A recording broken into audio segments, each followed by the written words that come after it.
Dewan ini percaya bahwa bank sentral harus menetapkan batas pengeluaran pemerintah. Bank sentral di negara kita Indonesia kita kenal sebagai Bank Indonesia. Bank Indonesia ini memiliki peran yang sangat penting untuk menjaga stabilan nilai rupiah. Selain itu, bank sentral memiliki peran pada bidang moneter. Bidang moneter kita ketahui bahwa tidak hanya berpihak pada stabilan nilai rupiah atau keuangan yang sedang beredar, tapi bank sentral ini mengatur bagaimana perekonomian dan bagaimana cara peredaran keuangan dan sistem perekonomian pemerintah masyarakat yang ada di Indonesia negara kita. Selanjutnya, Dewan Juri yang terhormat, penetapan batas pengeluaran pemerintah ini perlu dilakukan untuk menjaga stabilitasnya nilai keuangan. Stabilitas nilai keuangan memegang peran yang penting untuk menjaga stabilitas perekonomian. Apabila kita menjaga stabilitas perekonomian, kita juga artinya bahwa sejatinya nilai keuangan atau nilai rupiah kita berada pada posisi yang sangat stabil. Tidak ada ketimpangan di antara nilai stabilitas nilai rupiah pada saat ini, Dewan Juri yang terhormat. Kita mengambil contoh, kita melihat pada krisis global yang pernah terjadi di negara kita pada tahun 2008 sehingga 2009 tahun lalu, mengajarkan kita bahwa dengan semakin menguatnya keterkaitan makrofinansial, maka sistem keuangan yang tidak berfungsi dengan baik akan menurunkan keefektivitas kebijakan moneter dan mengganggu kelancaran perekonomian dan dapat berakibat pada percepatan pertumbuhan hingga kontraksi perekonomian, Dewan Juri yang terhormat. Apabila hal ini terjadi, sejatinya apabila perekonomian kita terganggu, maka ini juga berdampak bagaimana caranya masyarakat kita hidup sehingga kesejahteraan dan kemakmuran masyarakat kita akan jauh dari kata-kata tersebut, Dewan Juri yang terhormat. Dewan Juri, kami sebagai OJI sangat mempercayai bahwa seharusnya Bank Sentral Indonesia menetapkan batas pengeluaran pemerintah. Karena ini tadi, Bank Indonesia memiliki peran yang utama atau fungsi utama yang dimana Bank Sentral mengatur berbagai aktivitas perekonomian yang ada di Indonesia.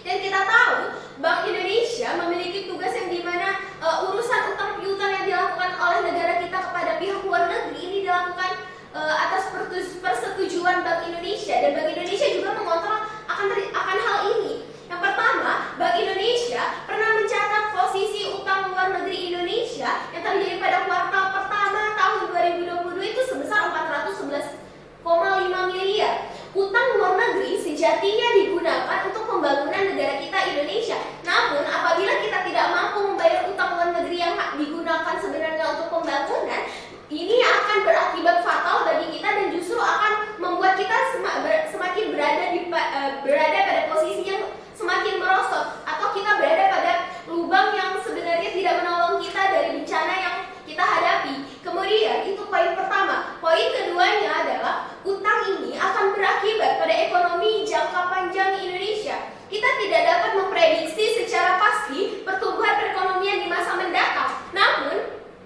apabila kita melakukan hutang terus-menerus dan kita tidak mampu membayarnya, ini justru akan menumpuk beban kita sehingga kita tidak mampu untuk dapat berkembang dan bangkit dari problematika yang sejatinya sudah kita hadapi, Dewan Juri yang terhormat. Kemudian kita mengambil contoh pada masa awal COVID-19, kita tahu bahwa perekonomian negara kita Indonesia sedang mengalami resesi.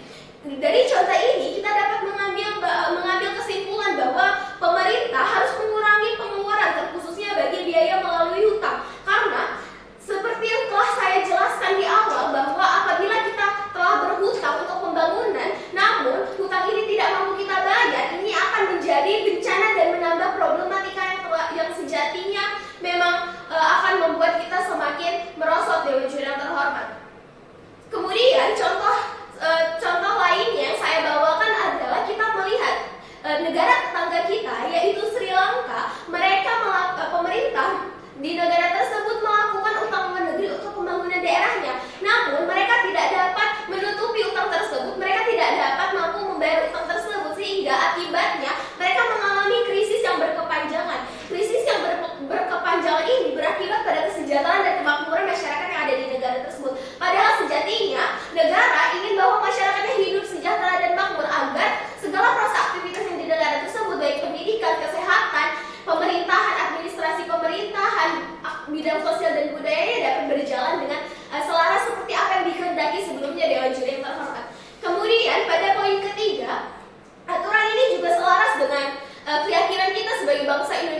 infrastruktur sarana dan prasarana yang ada di negara tersebut. Namun apabila kita memang tetap fokus melakukan pembangunan infrastruktur, tetapi kita tidak memikirkan solusi lainnya seperti dari manakah kita harus membayar utang